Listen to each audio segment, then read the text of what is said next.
At 6 o'clock, we got Richmond, who went 9-4. Charlotte, Virginia, who went 3-9. Virginia favored by 19.5 points on ESPN Plus. Anthony Calandria went 154 or 246, thrown for 1,958 yards, 13 touchdowns, 9 interceptions. Paris Jones had 76 carries for 393 yards and 2 touchdowns. That's rough for your leading rusher. Malik Washington, though, was a beast. Had 110 catches for 1,426 yards and 9 touchdowns. You do not bring back Jones or Washington, but Calandria was a phenom last year, and it might not show with their record, but Calandria can throw a football. And if some of the games went Virginia's way, and it's really it's like, yeah, you didn't win those football games, but it's like, oof, maybe you should have. The James Madison game's a perfect example where they had the momentum and suddenly massive rain delay that allows James Madison to recoup and get momentum back, and they end up winning that game really close.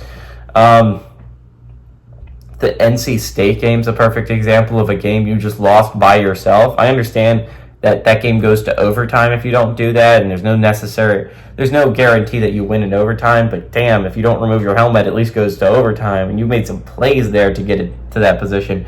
Louisville was another perfect example where Virginia gave a Louisville team that looked like they could have been a possible playoff team last year, everything they could possibly handle. And it was like a lot of those games for Virginia where if dumb things don't go the other team's way, you win them football games.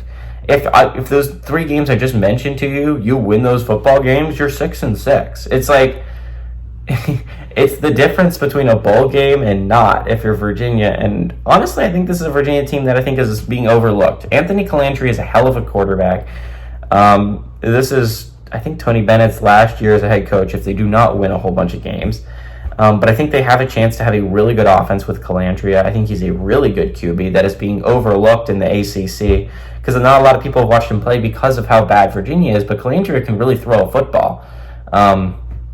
I like Virginia here. I like Virginia to win and cover. I understand Richmond is a solid FCS team, but I would be remiss to think that I don't think Virginia's to say, I think Virginia's a really good football team. I like Virginia to win and cover at home because I think they are an actual threat in the ACC.